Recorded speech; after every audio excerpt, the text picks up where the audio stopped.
yang maksiatnya di siang hari. Malam hari aku bentangkan tanganku, aku buka selebar-lebarnya pintu maghfirah. Ayolah minta ampunan kepadaku. Disuruh, dianjurkan, mintalah ampunan kepadaku. Ada manusia kalau orang berbuat dolim kepadanya misalnya, ayo ente minta maaf sama anak maafkan. Tidak ada. Allah, ayo ente datang sama anak maafkan. Jadi doa itu mukhul ibadah. Ya, dan doa itu munajat sama Allah. Artinya apa? Hadirkan Allah Subhanahu wa taala dalam hati ketika berdoa. Jangan hanya minta-minta ya Allah di lisan, tapi hati kita kemana-mana, tidak khusyuk.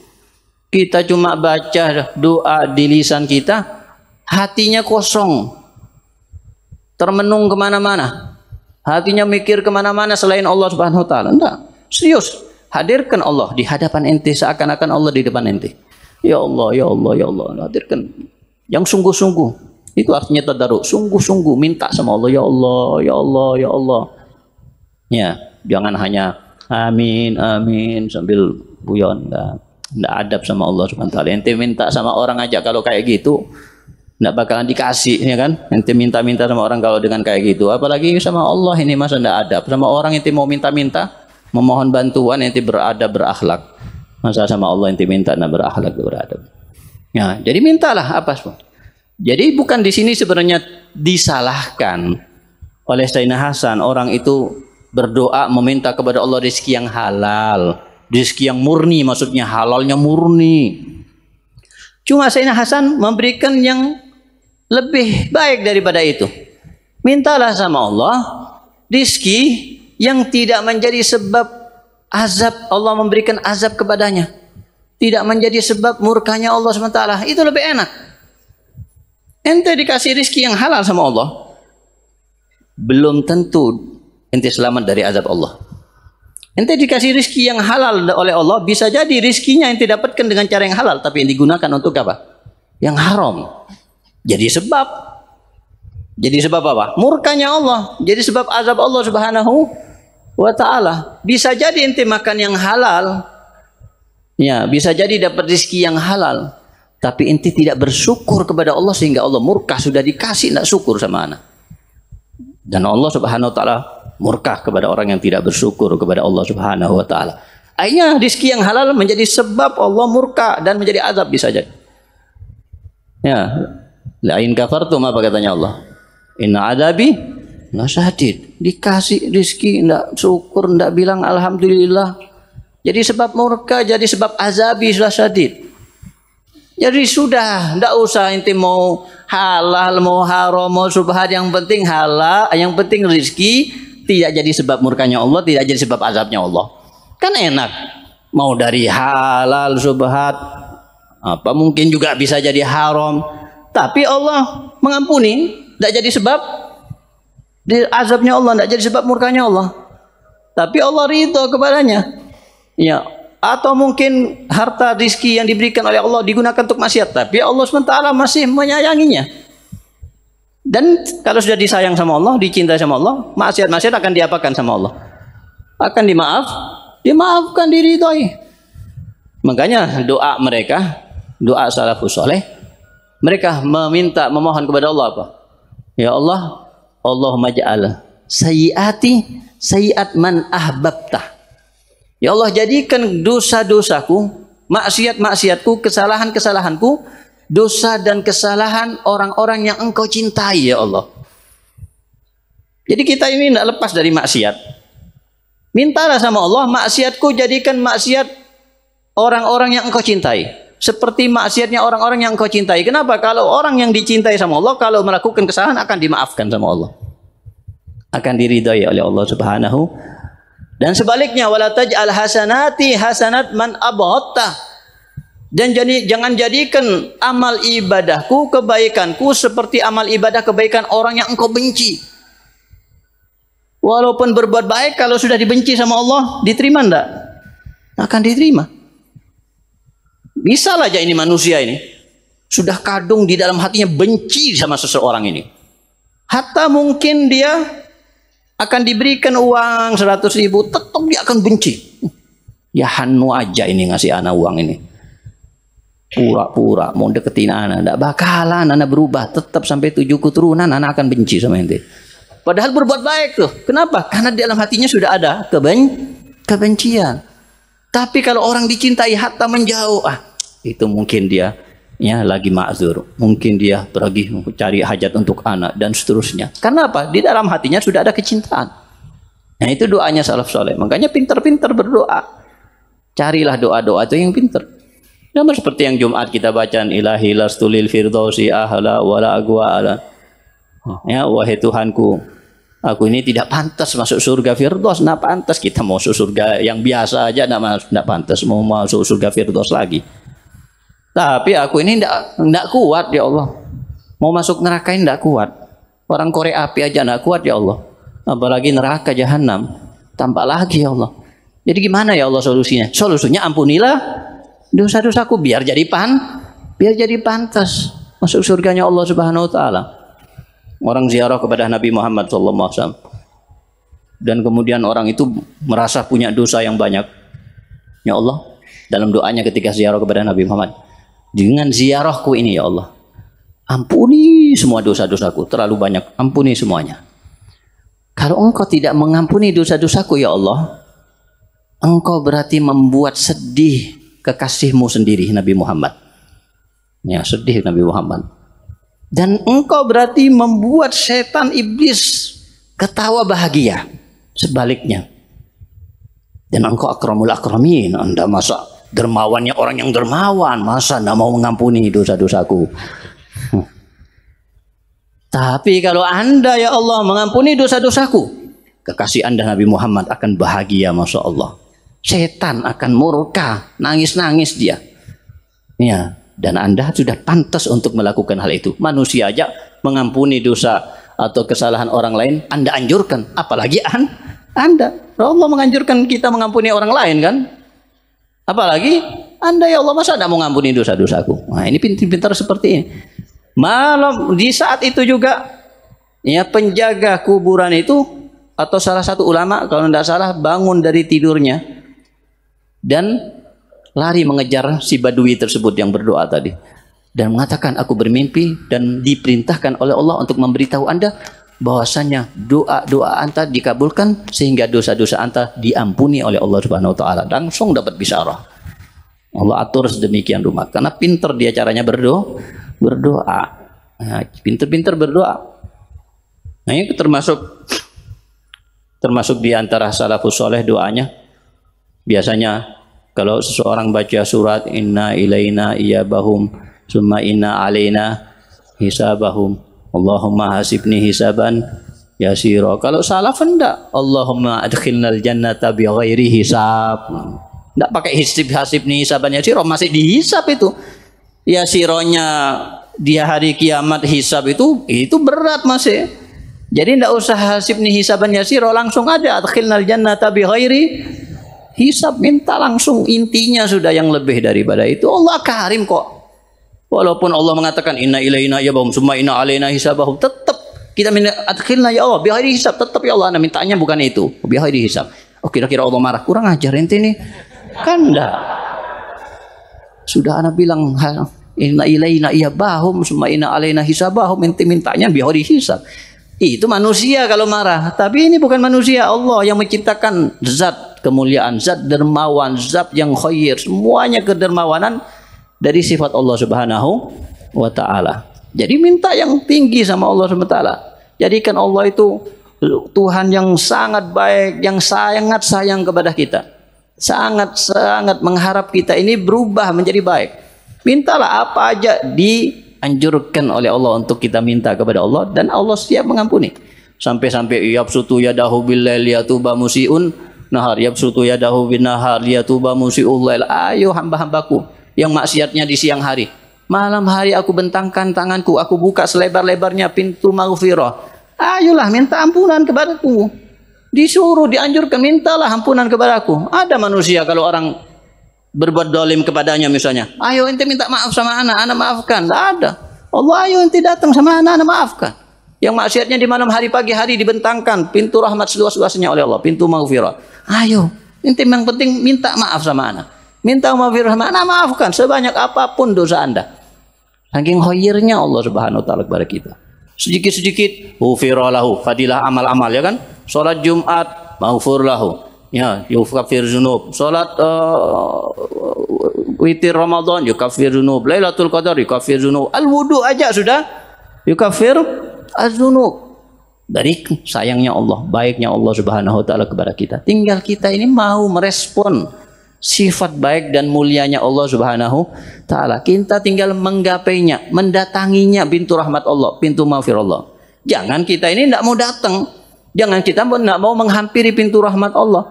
Kalau ente diam aja tidak mau menghampiri rahmat Allah, ya Allah tidak dapat bagian akhirnya. Hampiri, datangi Allah Subhanahu wa taala, datangi ketika doa, datangi ketika sholat, datangi ketika tahajud, datangi Allah ketika munajat, sampaikan unek-unek ente, hati ente, isi hati ente, curhatan ente, semuanya masalah-masalah ente, sampaikan sama Allah. Jangan sampaikan manusia, manusia tidak akan bantu banyak, manusia tidak akan memberikan solusi yang terbaik.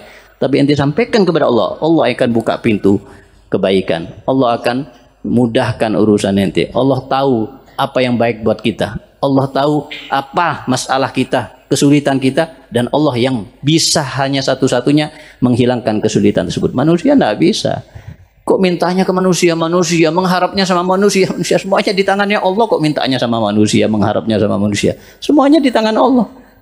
Yang penting kita perbaiki sama Allah. Kita ini semuanya apa yang tidak diberikan oleh Allah. Kita sekarang duduk di mana ya? Di rumah Allah. Rumah kita pun bukan harus di rumah Allah. Di rumah kita itu tempatnya siapa? Allah. Rumah kita, rumah Allah. Kita titipan aja itu kan. Semuanya titipan. Kita makan, rizkinya siapa? Rizkinya Allah. Ya. Dan kita setiap saat ini dipandang sama Allah. Dan Allah setiap saat dekat dengan kita. Ya, makanya jangan maksiat sama Allah. Itulah yang dikatakan oleh Sayyidina Ibrahim bin Adham. Ketika beliau didatangi oleh seseorang. Dan seorang ini melakukan maksiat dan tidak bisa menghindar daripada maksiat. Kepingin dapat nasihat yang mujarab, yang bisa merubah keadaannya dia supaya bisa meninggalkan maksiat. Katanya Sayyidina Ibrahim bin Adham apa? Ya, kalau ente hadir bisikan setan untuk berbuat maksiat, katakan kepada diri ente. Katakan kepada diri ente, kalau ente mau maksiat, ya carilah tempat yang Allah tidak melihat, tidak memandang ente. Kalau bisa, tidak apa-apa maksiat. Bisa tidak? Cari tempat yang Allah tidak bisa memandang.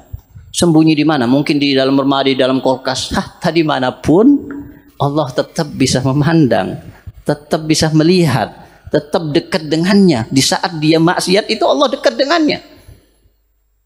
Dan pikirkan juga, kalau ente ada bisikan mau maksiat, berusahalah keluar dari bumi Allah, baru ente maksiat. Bisa keluar dari bumi Allah. Cari tempat yang bukan miliknya Allah.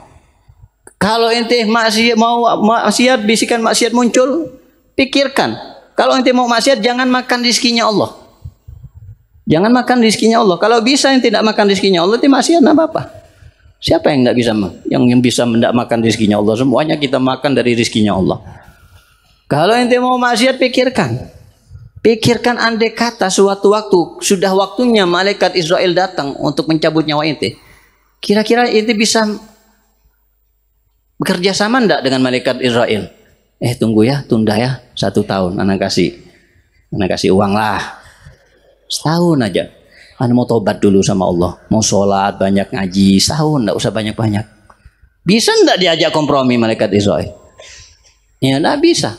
Ente pikirkan kalau nanti di neraka datang malaikat-malaikat Zabaniyah menyeret ente dibawa ke neraka, ente bisa menolak enggak?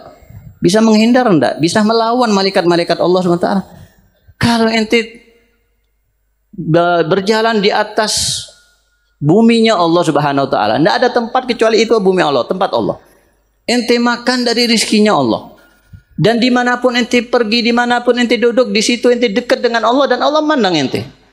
Dan kalau ada malaikat Israel waktunya mencabut nyawa ente tidak bisa menolak, tidak bisa mengakhirkan. La yastakhiruna sa'atan wala yastaqdimun. Diundur, dimajukan saatan walaupun hanya 1 detik tidak bisa. Dan kalau sudah datang Zabaniyah, malaikat Allah nyeret ente ke malaikat, ente tidak bisa menolaknya, tidak bisa menghadangnya, tidak bisa melawannya. Kok masih mau maksiat sama Allah Subhanahu wa taala? Itulah nasihat daripada Sayyidina Ibrahim bin Adham.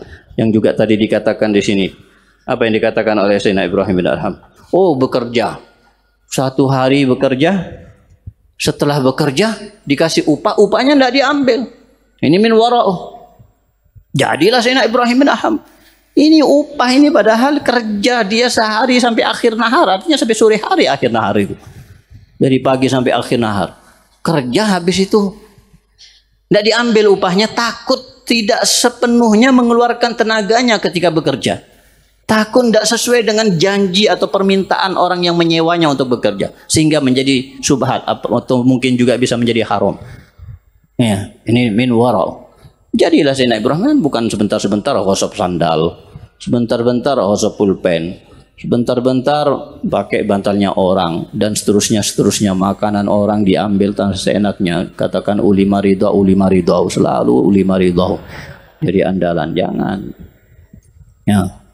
Jadi harus warok. Kalau yang tidak warok gini, ya tidak bakalan. Kalau ulima ridhahu, tidak bakalan jadi Sayyidina Ibrahim bin Adham itu. Sayyidina Ibrahim bin Adham itu sampai cari harta yang halal dengan ya kerja keras, keringat sendiri, tidak mau ngambil dari orang, tidak menerima pemberian dari orang. Beliau cari di kayu-kayu di hutan yang jauh, yang jelas-jelas halalnya dijual di pasar, dan seterusnya seperti itu. Sampai Imam Auza'i melihat beliau, ente banyak punya teman-teman, punya murid-murid yang kaya-kaya, yang bisa membantu ente, bisa memberi. Kan bisa mereka memberi sebenarnya, tapi ditolak sama Ibrahim. Nah, ana lebih memilih jalan ini. Dan ana tahu barang siapa hamba Allah Subhanahu wa taala yang mencari rezeki dengan cara yang seperti ini, terhina, ngangkut kayu bakar sendiri di punggung beliau ini, dijualnya di pasar, maka insya Allah wajabat lahul jannah, dia akan masuk surga Allah Subhanahu wa taala. Jadi Sayyidina Ibrahim bin Adham suatu waktu di Mekah duduk-duduk di Hijr Ismail. Tahu di Hijr Ismail? Ya, samping Ka'bah, ini bagian daripada Ka'bah Hijr Ismail. Kemudian beliau didatangi oleh murid-murid beliau. Dan kemudian beliau ditanya oleh murid-murid beliau, ya Syekh, ma alamatul mustaqim fi dini? Apa sih tandanya orang yang istiqomah dalam agamanya? Nah, kalau ingin tahu istiqomah dalam agama itu tandanya apa?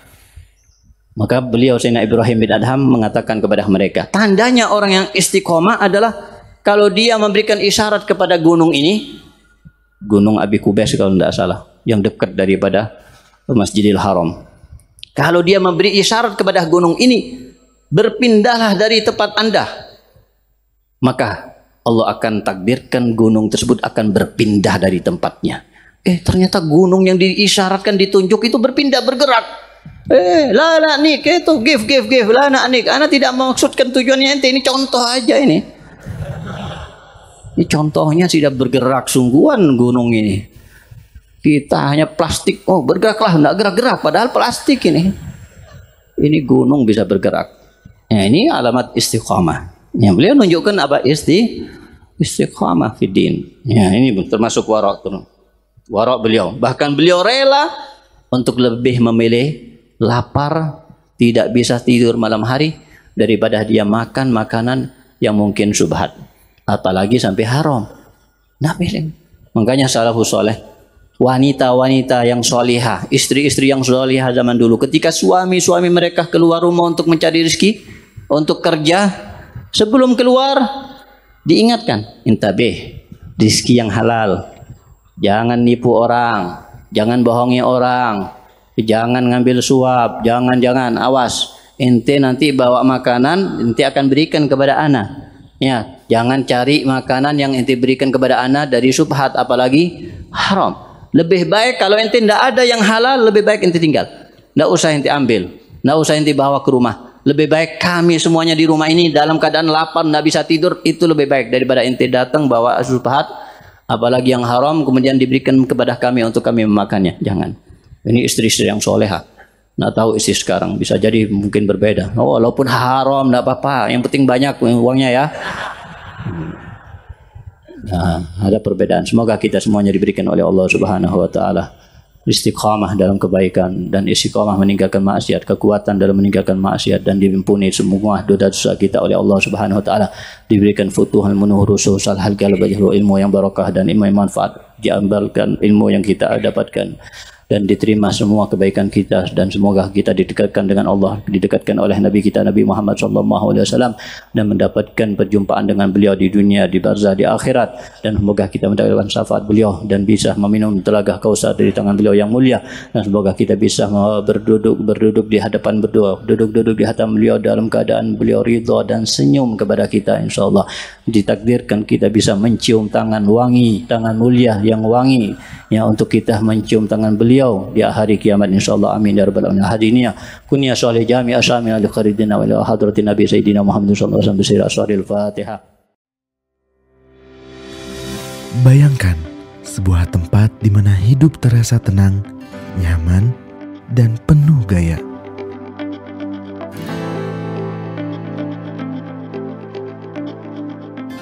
Dirancang untuk masa depan, setiap detail kami pikirkan demi kenyamanan dan keamanan Anda. Hunian modern dengan teknologi pintar, fasilitas lengkap, dan suasana asri. Inilah awal kehidupan baru Anda. Neo Natura, the new natural lifestyle.